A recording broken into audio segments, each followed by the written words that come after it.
У каждого самодельщика должно быть свое рабочее место. Я так давно мечтал о своем рабочем месте, что просто спать нормально не мог. Вот, серьезно.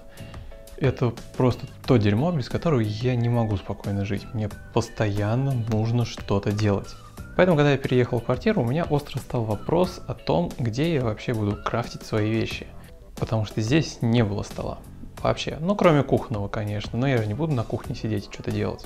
Поэтому, немного освоившись уже на новом месте, я решил, что надо брать стол.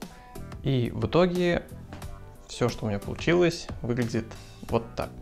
И в сегодняшнем видео я расскажу о том, как шаг за шагом я сделал себе рабочее место. Ничего сверхъестественного вы здесь не увидите. Многие идеи я взял у других блогеров, которые занимаются крафтом, электроникой или просто DIY у себя в квартире. Если вы живете в квартире и тоже хотите организовать себе рабочее место, где это будет такой ваш маленький уголок, где вы сможете заниматься своим крафтом, то досмотрите видео до конца, возможно, оно вам покажется полезным. Итак, все началось с того, что я просто выбрал стол. Стол я заказывал в самом обычном интернет-магазине, не буду говорить каком, их таких целая куча. Захотите найти стол, сами его найдете. Когда привезли стол, я сразу начал заниматься его сборкой. Всегда любил что-то пособирать, а тут собрать стол, да это вообще в кайф. Время, конечно, на все заняло достаточно, но я получил огромное удовольствие от всего проекта. Сначала я думал прорезинить дополнительно как-то ножки, но в комплекте шли небольшие мебельные ножки, поэтому я решил не заморачиваться и попробовать просто их поставить. За все время у меня скопилось, конечно, не так много барахла, но все-таки оно просто валялось. Поэтому для начала я его просто вытащил, чтобы посмотреть, сколько у меня всего есть.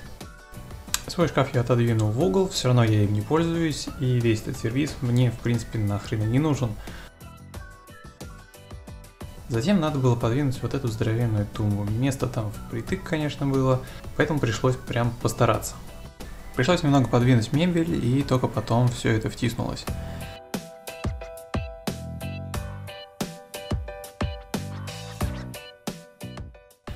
И последнее, что осталось, это собрать полки. По мне, собирать полки — это самое геморройное дело. И по итогу вот так выглядел готовый стол.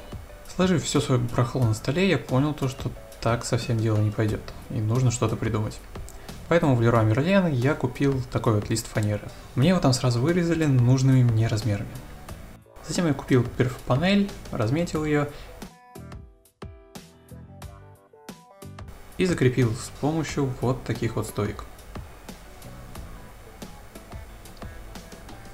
Да, крепил я, конечно, просто на саморезы. Делать это, конечно, хреново, но у меня сейчас нету сверла, поэтому я не мог просверлить и поставить это все на винты или болты. Поэтому пришлось изгаляться.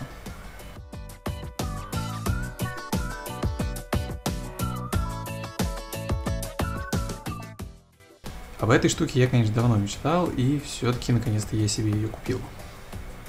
Также я купил уголки, чтобы как-то я смог закрепить лист фанеры. Эти уголки я прикрепил с торцов и с края стола. Затем я прикрутил сам стол и проверил, не сильно ли он шатается. И на самом деле я бы прикрутил еще уголков, но возможно чуть позже. Вначале надо было бы просто посмотреть, как все это держится.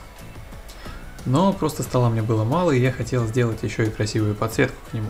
Поэтому сбоку к столу я прикрутил сетевой фильтр, прикрутил блок питания и блок управления светодиодной лентой. Светодиодную ленту я приклеил на обычный клей и пустил ее с задней стенки фанеры, чтобы она светила на стену. Вот так вот выглядят некоторые режимы работы. Камера, конечно, не передаст все качество, но могу заверить, что это выглядит довольно прикольно. Режимов у нее, конечно, не так много, но никто не мешает запилить интересный проект под это все дело.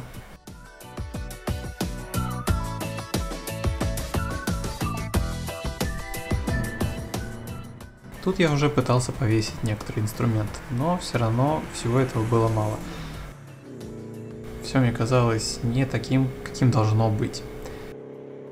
Да. Еще мне не понравилось то, что саморезы утапливаются в дырке в перф-панель. Поэтому я просто купил шайбы и воспользовался ими. Затем я купил себе подвес стелс. Начал прикручивать его к перф-панели и понял то, что отверстие ни хрена не подходит. Если одно отверстие затянулось, то второе отверстие не подходило под отверстие из перф-панели, поэтому пришлось его по-варварски расковырять. А так выглядит уже закрепленная панель на 3 винта М5. Всю перф-панель я разобрал и перевесил все по новой.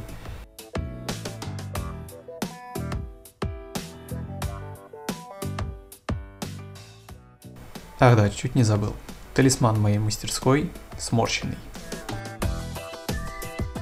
Сенсей, я знаю, ты смотришь меня. Я до сих пор храню сморщенного в своей мастерской. И на сегодня это все. Если вам понравилось видео, то ставьте палец вверх и подписывайтесь на канал.